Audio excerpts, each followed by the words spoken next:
peserta tampil dan ini dia 2 peserta terakhir untuk hari ini. Ini dia Ula dan Ahmad. Assalamualaikum. Assalamualaikum warahmatullahi wabarakatuh. Tepuk tangan dong untuk mereka berdua. Ahmad ini dari Kolaka, usia 8 tahun, hafal 21 juz Al-Quran. Kolaka itu di Sulawesi. Kak Abdullah gini nanya, Kolaka di mana? Kata sebelahnya, nggak tahu kata dia gitu. Di Sulawesi Kak Abdullah ya. Oke, dan ini ada Ula, 5 tahun, hafal 3 juz dan berasal dari Mesir. Wah, Masya Allah.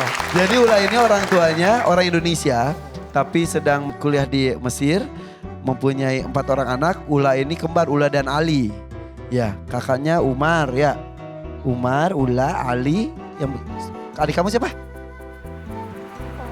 Umar. Kakak kamu? Abang. Abang siapa namanya? Abang Fayat. Iya. Di sini ada Syekh Ahmad Al-Misri dari Mesir juga loh. Iya. Coba ngobrol pakai bahasa Arab. Sini. Bisa bahasa Arab berarti, bisa bahasa Mesir ya? Coba tanya di Mesirnya di mana gitu. Assalamualaikum, ismik eh? Hamla Zahra Azami. Hamla eh, Zaik. Alhamdulillah bi khair. Masya Allah. Ini udah kayak orang Mesir, Iya. tapi cuma beda hidung, mancung ke dalam. Tanya Mesirnya di mana, sekolah di mana. ساكنة فين في مصر؟ فين البيت في مصر؟ Markas Tafiz. Astagfirullah. مركز تحفيظ مين؟ Bisa aku bahasa Arab sih? اسمه ايه؟ Kayak baru pertama kali lihat orang Mesir ya? Iya. Emang di sana nggak ngeliat kayak seperti ini? Ini orang Mesir juga, tapi udah jadi tinggal di Indonesia. Kalau kamu orang Indonesia, tinggalnya di Mesir. Masya Allah. Jawab pula. Hari kamu kumaha ya teh ah. Oke kalau begitu. Terima kasih saya. Ya. Tadi saya tanya Mi, Mesirnya tuh di mana coba? Ini ada uminya juga. في القاهرة يا شيخ في القاهرة هي العاشرة. Hayya Ashir ini di Nasr City di Kairo. Banyak mahasiswa Indonesia tinggal di Hayya Ashir. Coba ngobrol lagi saya ngobrol. هي بتدرس في مركز تحفيظ ولا؟ نعم هي تدرس في المركز دار زدني. ما شاء الله. Apa katanya? Kepo ya. Apa saya? Beliau belajar di Markas Tafiz di Kairo. Ah. Beliau tinggalnya di Nasr City di tempat namanya Hayya Ashir. Coba ngobrol lagi saya. هي عندها أخوات؟ نعم ما شاء الله. هم يحفظون القرآن؟ نعم إن شاء الله. ما شاء الله. هي أصغر أبنائك؟ لا في الوسط هي ما شاء الثالث. ما شاء الله ما شاء الله. Apa sih? Aku namanya doang Saya ngertinya. nanya ada anak yang lain, kata beliau ada ini anak tengah. Betul. Dan ada saudara yang lain menghafal insya Allah. Masya Allah. عنده اخوها التوأم ما شاء الله اسمه علي. Nah, اخوها التوأم اسمه علا اسمه علي. ما شاء الله. فعلا وعلي توأم ما شاء الله. ما شاء الله. Ini saya jadi orang asing sendiri sini ya. Amin. Ada هم توأم ها؟ نعم كمبار ada. نعم ما شاء الله اسمه علي ها؟ اسمه علي. ماشي يحفظ القرآن ما نعم إن شاء الله. Oke ya kita lanjutkan ya. Tepuk tangan deh untuk kita semuanya. Ula dan Ahmad, ini kalian 2 peserta terakhir. Harus lebih semangat lagi ya. Nanti Abi Amir akan bercerita tentang sesuatu dan nanti pertama nanti Ula berpikir itu surat apa ya. Nanti sebutkan itu surat apa dan bacakan ya. Sampai si Ali Jaber bilang berhenti. Cukup ya. Ula dulu. Oke Ahmad yuk bersama Khair Farzini. Bersiap untuk Ula. Kamu sudah siap Ula? Insya Allah siap. Insya Allah Ula sudah siap.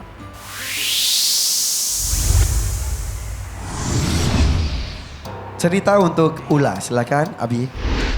Ula, apa kabar? Kaifa haluk? Bi khair. Bikhair, Masya Allah. Allah ibarik fik. Sebuah surah dalam Al-Quran. Surah ini dibuka oleh Allah Subhanahu wa taala dengan perintah membaca. Tentu di sini juga ada perintah mencari ilmu.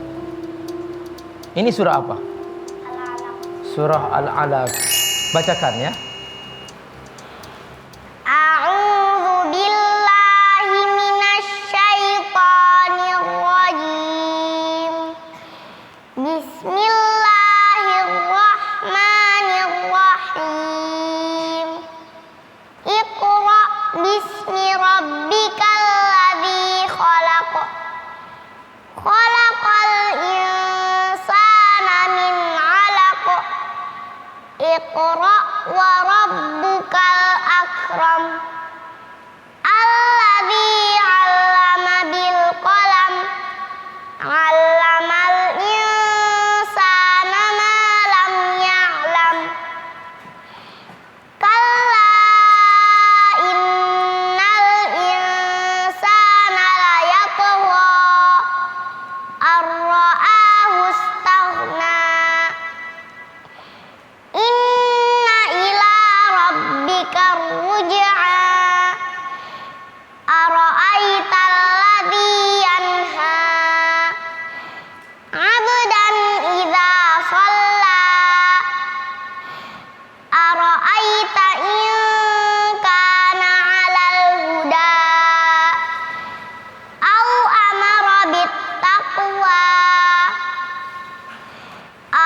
Cukup. Sadaqallahul azim. Terima kasih Ula. Ula bersama Kak Irfan. Ahmad silakan ke posisi. Untuk peserta terakhir kita Ahmad, ceritanya silakan. Abi. Ahmad. Semangat Ahmad ya. Ya. Satu surah yang dibuka oleh Allah Subhanahu wa taala dengan sumpah dengan para malaikat. Dan ternyata dalam sumpah-sumpah itu Allah menceritakan tentang tugas-tugas para malaikat.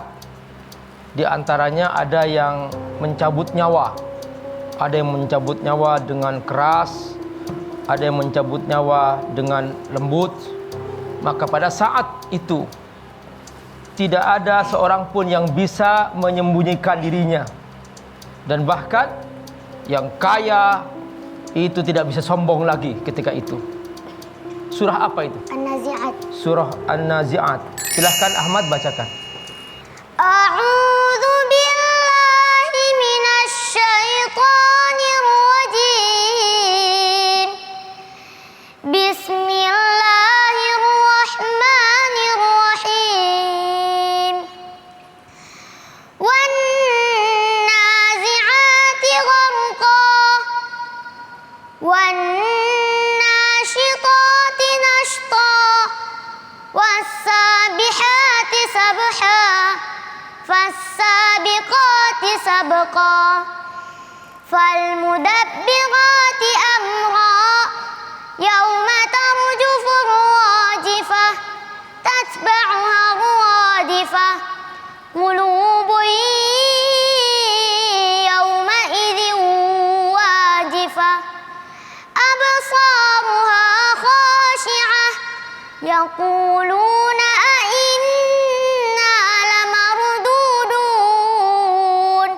لمردودون في الحافرة أإذا كنا عظاما نخرة قالوا تلك إذا كرة خاسرة فإنما هي زجرة واحدة فإذا هم بالساهرة. حسبك. Sadaqallahul azim. Allahumma arhamna bil Quran. Ahmad dan Ula.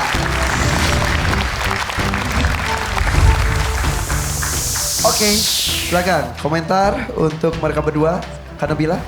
Baik, bismillahirrahmanirrahim.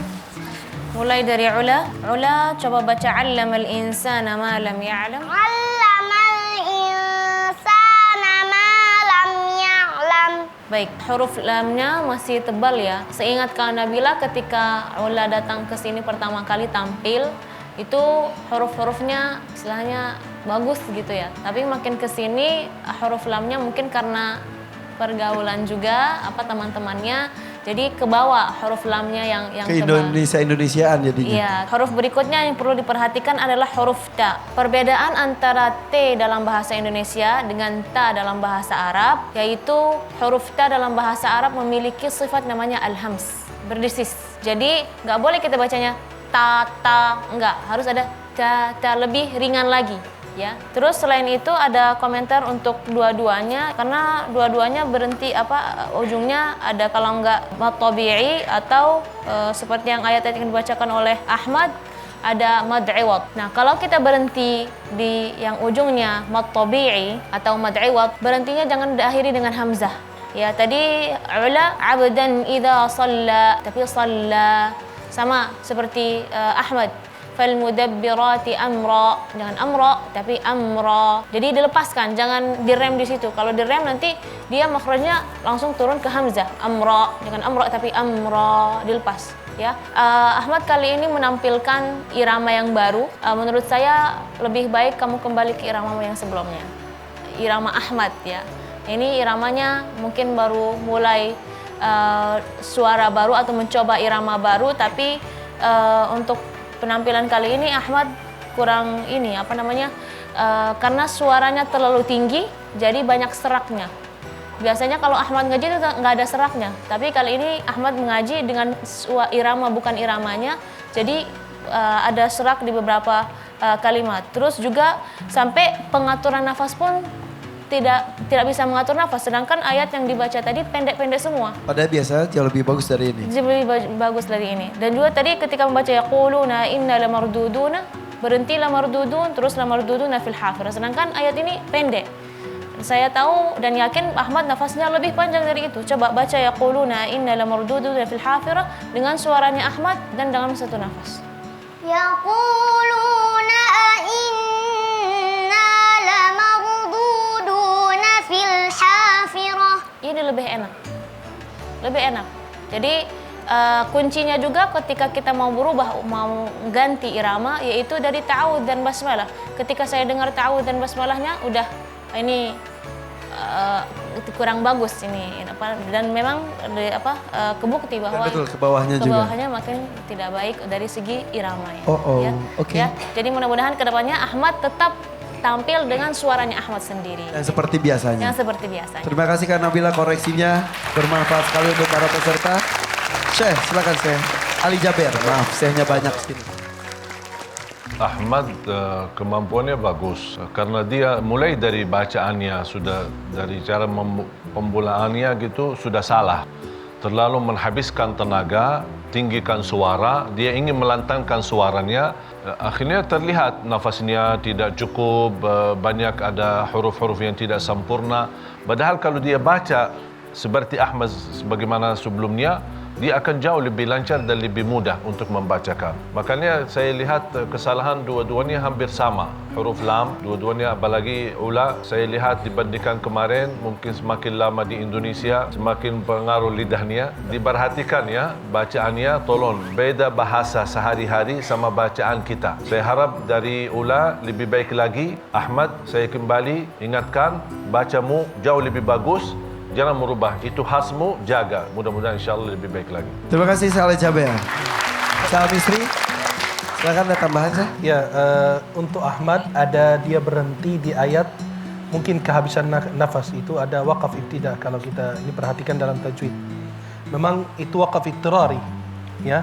Berhenti karena kehabisan nafas atau bersin atau karena lagi tes hafalan dan lain. Maka yang harus diperhatikan itu di mana waqaf, di mana mulai, di mana dia berhenti. Kemudian dia agak panjang juga ketika di inna lamardudun gitu. Kemudian dia ulang lagi. Saya ingin membagikan tips kepada penonton dan anak-anak kita semua di sini. Bagaimana cara menghafal dengan baik, menghafal Quran dengan baik. Yang pertama, kita mengikhlaskan niat karena Allah. Kita menghafal bukan untuk dipanggil qari, apalagi hafiz. Tetapi kita berharap semua hafalan kita ini karena Allah, semata-mata karena Allah. Kemudian yang kedua, menjauhi maksiat. Menjauhi sifat-sifat yang tidak baik, menjauhi pergaulan yang tidak baik. Ini kan semua termasuk maksiat yang menjauhkan kita daripada Al-Quran. Kemudian yang ketiga, talaqi Al-Quran ini belajar kepada orang yang mutqin, yang hafalan dan bacaannya bagus. Karena sebagaimana murid itu gurunya, kalau kualitas gurunya bagus, ya muridnya ikut bagus. Kalau dia salah baca, ya salah baca juga muridnya. Kemudian murajaah. Murajaah itu kalau sudah hafal 30 juz, itu minimal sehari 5 juz. Man qara al-khams lam yans. Barang siapa membaca 5 juz setiap hari, nggak bakalan lupa Al-Quran. Kalau kita tinggalkan Al-Quran sehari, dia meninggalkan kita seminggu. Kita tinggalkan seminggu, dia tinggalkan kita sebulan. Kita tinggalkan sebulan, dia tinggalkan kita setahun. Kalau kita tinggalkan Quran setahun, ya dia pasti hilang. Dan kita akan melupakan Al-Quran. Kemudian kita harus menghafal sesuai kemampuan. Jangan memaksakan diri untuk menghafal sesuai, oh anak fulan menghafal 1 hari 1 lembar, 1 halaman. Itu tidak usah dipaksakan anak kita. Dia menghafal sesuai kemampuan. Dan itu kemampuan anak kita berbeda-beda. Kemudian yang terakhir itu adalah murajaah dan mengulang hafalan. Khususnya kalau kita pakai metode Shanaqita itu, mereka mengulang hafalan itu sehabis salat fardu, subuh, zuhur, asar, maghrib, isya, sehabis salat fardu 20 kali. Berarti kali 5 waktu berarti 100. Kata ulama, sesuatu yang diulang dalam sehari 100 kali, gak bakalan dia lupa. Maka ini tips yang ringan, bisa kita menghafal Al-Quran dengan mutqin, dengan baik. Dan menghafal Quran itu mudah. Laqad yassarna al-Qur'ana lidzikri fahal min mudzakir. Tetapi menjaganya itu yang susah. Kenapa? Harus menjaga hafalannya, menjaga murajaahnya, menjaga hatinya, menjaga dari pergaulannya dan lain sebagainya. Seperti aula tadi kan, karena ini tanah airnya, tetapi harus menjaga hafalan dan bacaan. Artinya kita harus punya guru yang berkualitas. Artinya bukan hanya kita di Arab, di Indonesia tidak ada, pasti banyak guru hafiz Quran di sini bagus. Maka kita mencarikan anak kita seorang guru yang benar-benar berkualitas agar kualitas anak kita tidak akan berubah dalam cara membacanya, wakaf ibtidah dan lain sebagainya. Wallahu a'lam. Salah satu usaha kita adalah menghadirkan guru-guru yang berkualitas yang ditempatkan menjadi juri. Mengingatkan dari tahun ke tahun dan bacaan anak-anak peserta hafiz itu dari tahun ke tahun datang sudah lebih bagus dari tahun sebelumnya. Mudah-mudahan bisa dipertahankan dan ditingkatkan. Amin. Ya. Amin. Albi Amir mau menambahkan? Allah memberikan dua kaidah dalam Al-Quran. Bukan hanya kaidah dalam membaca Quran, tetapi juga kaidah dalam hidup. Yang pertama, la yukallifullahu nafsan illa wus'aha. Allah tidak membebani seseorang di luar kemampuannya. Jadi kalau dia memaksakan diri di luar kemampuannya, baca Quran, itu juga tidak bagus. Termasuk dalam ibadah berlebih-lebihan sampai ke tingkat di luar kemampuannya, itu juga tidak benar. Jadi setiap yang berlebih-lebihan itu tidak benar. Karenanya kita harus benar-benar bekerja sesuai dengan kemampuan. Yang tidak mampu Allah maafkan. Nah, jadi Ahmad tadi pesan Syekh Ali, pesan Kak Nabila, pesan Syekh Al-Misri, ini sudah luar biasa. Jadi bacalah yang suara Ahmad, nggak usah ikut-ikutan suara orang lain. Yang irama Ahmad yang asli, nggak usah ikut irama-irama orang lain. Masing-masing orang Allah kasih irama. Makanya Imam Masjidil Haram berbeda-beda iramanya. Nah, itu yang pertama. Terus yang kedua, kullun ya'malu ala syakilati. Setiap orang dia akan tampil dengan kemampuan diri yang Allah berikan kepadanya. Jadi kita semua, makanya dalam hidup sehari-hari banyak orang bekerja bukan pada jurusannya. Jadi dia jurusan perbankan bekerja di kedokteran, jurusan kedokteran bekerja di perbankan. Itu banyak sekali. Jadi dalam hidup sehari-hari itu memang semua akan bekerja dengan dirinya sendiri. Tampillah Ahmad, tampillah Ola dengan dirimu sendiri yang telah Allah berikan kepadamu seperti kamu yang Allah tunjukkan kepada kita semua. Semoga Allah berkahi. Terima kasih Dewan Juri semuanya, luar biasa Masya Allah. Ula, sudah selesai untuk Ula, karena Kak Irfan mau ngobrol dulu dengan Ahmad. Boleh salam? Assalamualaikum. Assalamualaikum warahmatullahi wabarakatuh. Terima kasih Ula. Nih buat kakaknya.